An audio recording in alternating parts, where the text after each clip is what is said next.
안녕하십니까. 5월 25일 오전 방송 시작하도록 하겠습니다. 이제 5월의 마지막 주입니다.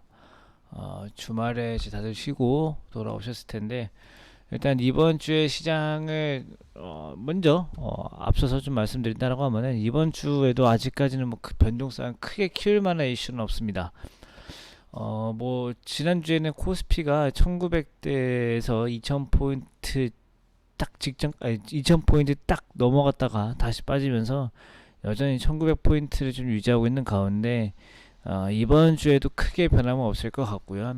뭐 일단 뭐 지난 주말간에 홍콩이 뭐 다시 시위를 한 것, 다시 시위 현장으로 사람들이 나온 것은 특별한 이슈로 볼 수 있겠지만은, 일단 시위하는 것 자체가 문제가 아니고 시위를 할 것이라는 것은 모두가 예상을 했습니다. 중국이 이 홍콩의 국가보안법을 직접 추진한다라고 발표했을 때, 이미 이 금융시장들은 홍콩이 다시 시위 현장으로 바뀔 것이다라는 것은 다들 예상을 했고, 이 문제는 이 홍콩 국가보안법 제정하는 것을 추진하는 것을 미국과 중국이 이제 이 요소를 가지고 어떻게 싸울 것인가, 여기에 대해서 집중을 했었죠.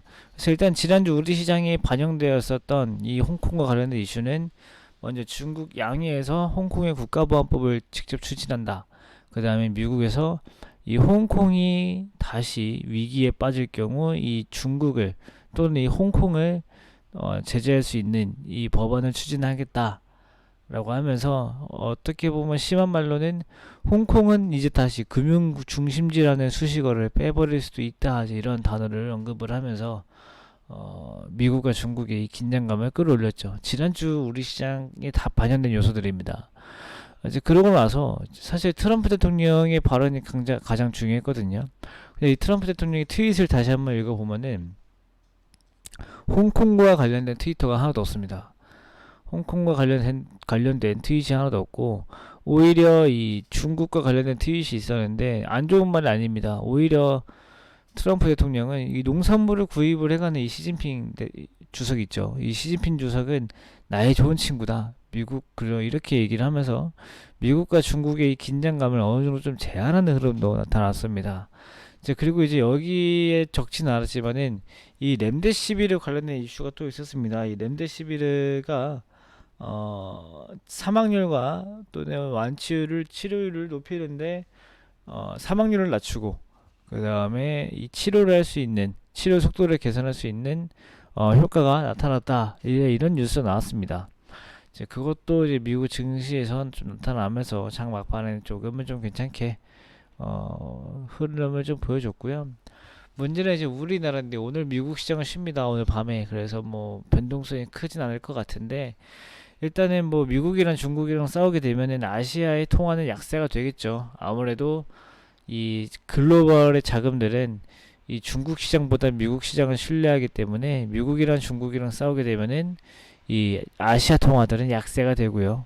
그 다음에 달러 같은 거는 강세로 전환이 되죠. 그러다 보니까 항상이 아니고 최근에 1200원 초반대, 1200원에서 1230원대에서 왔다 갔다 하던 환율이 1240원을 넘어서 1200원 중반대에 지금 들어가고 있고, 이 환율이 예전에 급등하게 되면서 시장이 하락을 하게 됐었거든요. 여기에 대해서 뭐 환율이 추가적으로 상승을 하면서 올라갈지 좀 지켜봐야 될 중요한 변수가 좀 될 것 같고, 그리고 이제 요즘에 시장이 올라온 게, 요즘도 뭐 오래됐어요. 뭐 4월, 5월 동안 시장이 올라왔던 이유가, 이 코로나 이제 슬슬 끝나면은 시장이 원래대로, 경제가 원래대로 돌아가지 않겠느냐, 첫 번째. 두 번째, 시장에 돈이 많이 풀렸으니까 그 실물자산, 뭐 금융자산 이런 것들의 가격이 좀 올라오지 않겠느냐, 이 두 가지 이유였거든요. 근데 지난주에 많이 못 올라왔고 좀 조정이 있었던 이유는 이 홍콩발 이슈를 포함한 미국과 중국의 긴장감이었습니다. 이것 때문에 뭐 4월과 5월에 수익받던 이 자산들이 차익을 좀 실현하는 흐름이 나타났죠. 그래서 이번 주에 증시가 추가적으로 상승하기 위해선 두 가지입니다. 첫 번째, 이 경제 정상화 할 수 있는 확실한 증거, 이런 것들이 필요할 거고요. 두 번째, 미국과 중국의 이 긴장감이 조금은 완화가 된다라고 하면은 시장이 추가적으로 올라갈 수 있습니다. 근데 아직까지는 두 가지가 아직까지는 부족합니다. 이제 그렇기 때문에 이번 주에는 뭐 지난주와 비슷하게 1900대에서 등락을 좀 거듭할 수 있고, 그나마 이제 이번 주에 우리 시장을 크게 움직일 수 있을 만한 눈에 보이는 이슈는 한국은행의 통화 정책입니다. 한국은행의 통화 정책이고, 한국은행에서 내릴지 모르겠습니다. 이 기준금리를 내릴지 모르겠는데, 일단은 이번에는 동결을 할 수도 있어요. 이번에는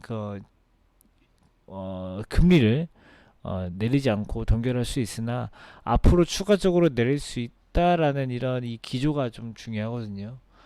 그렇기 때문에 일단은 뭐 4월, 3월 이때보다는 좀 금융이 좀 안정화가 되어서 뭐 지금 당장 급하게 인하를 해야 된다 이런 상황은 아니기 때문에, 지난번에 한국은행이 기준금리를 내렸던 것처럼 뭐 갑자기 뭐 긴급하게 내린다, 이제 이것보다는 앞으로 상황을 보고 조금 더 내릴 준비 정도, 조금 더 내려도 될까, 이제 이런 거에 대해서 뉴스가 나올 수 있기 때문에, 이런 것들은 증시 호재입니다. 금리 인하하는 것은 지금 우리 시장이 경제 정상화랑, 두 번째 풍부해진 유동성으로 올랐다고 했잖아요.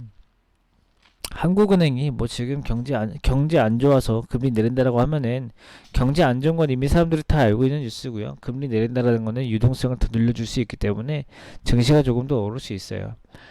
그래서 이번 주에 가장 중요한 거는 그래도 목요일에 있기 때문에, 지금 당장으로서는 1900대 포인트, 당장 뭐 1900대를 깬다거나 2000대를 넘고 뛰어 올라간다든가 조금 힘들어 보이고, 1900대에서 좀 등락이 나올 수 있기 때문에 좀 제한된 변동성에서 매매를 해야 될 상황일 것 같다, 이렇게 좀 전망하겠습니다. 제가 오늘 아침 이제 주간 전망까지 포함하느라 방송이 좀 긴데, 영상이 좀 긴데, 시청해주신 분들 감사하고, 저는 이제 이따가 생방송 때랑 마감 때 다시 뵙겠습니다. 감사합니다.